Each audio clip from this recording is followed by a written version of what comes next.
I've been practicing as a midwife for over 12 years now. I started as a doula sometime before that. My oldest doula babies are now 19, 20-year-olds. So I've been doing birth work for a large chunk of my life.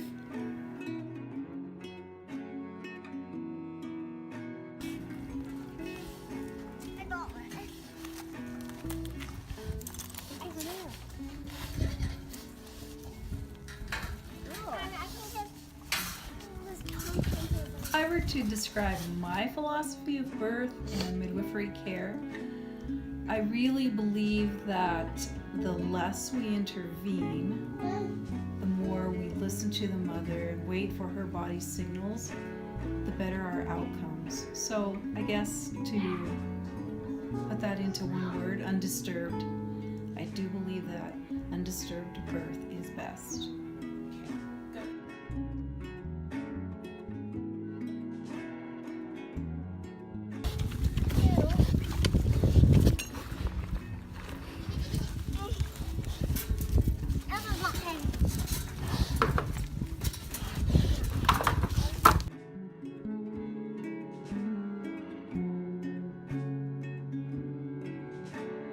When I think back to the midwives that mentored me in the very beginning, I am very appreciative, and I know that I'm very lucky for the experiences that I had and the women that shared parts of their lives with me. My doula trainer was also a certified nurse midwife, a Yale graduate named Cynthia Flynn. Cynthia is very smart, very thorough, very safe, and we became friends, and as I shadowed her and helped her in the early stages of her career as a midwife, I learned a lot about the business. I learned about starting up a birth center. I was able to teach birth classes for her and really experience all kinds of birth, whether it be a doula for her clients in the hospital, assisting her at her birth center, or attending home births with her. And another nurse midwife that was part of my early days in birth work was Fran Wilson. Fran was a bit of a renegade. She listened to her clients. She stood up for them, and they came first. She provided voice for those that didn't have a voice, and I learned true midwifery from her.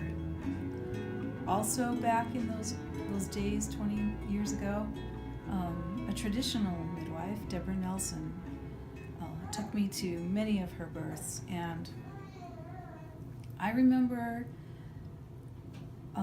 going in the middle of the night to a rural home, a family expecting their 10th baby, and the birth was over. Grandma cooked a big breakfast. We all sat down at the table and celebrated that new life. It was just amazing to me the way it felt, the way birth should be, surrounded by family, in your home, eating together, celebrating together. I was hooked after that.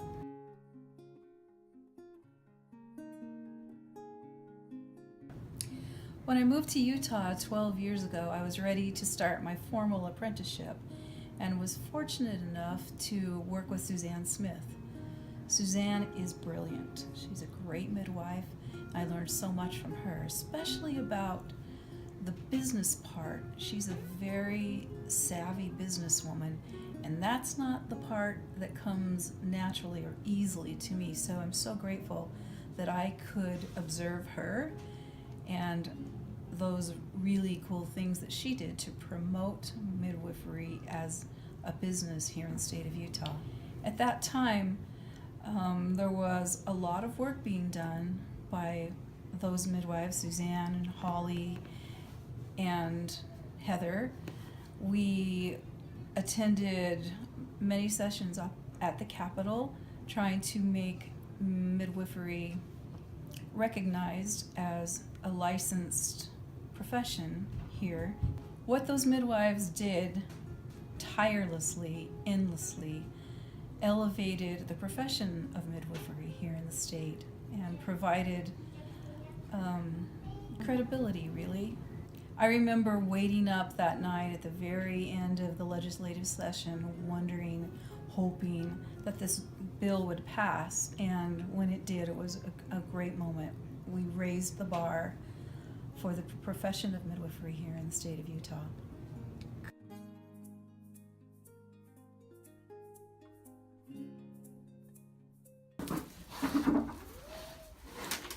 Hi, Carol.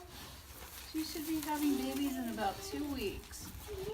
How many do you think she'll have? I think she's going to have twins, for sure. Carol, and then April is right behind her. Oh, hey, sister.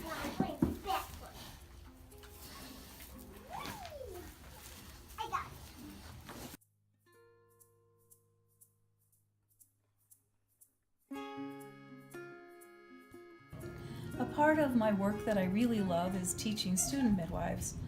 I can remember what it was like to be in their shoes when you get that practical skills manual and you wonder if you're ever going to get all of those things checked off, signed off.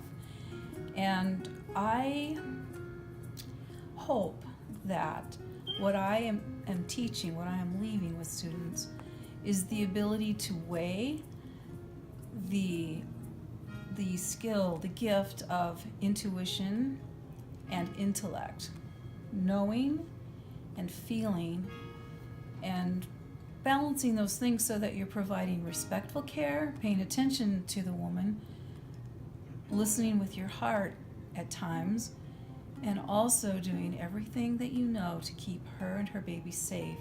That's not easy. It's not an easy thing to balance, and sometimes it's really nerve-wracking. But if you've done your work and you're listening and paying attention, you'll be able to guide them. That's what I hope that I leave when it comes to the end of my midwife days, that I've provided an example of safe care, respectful care, that I have changed the lives of the mothers I serve for the better, that they are stronger and better able to lead their families.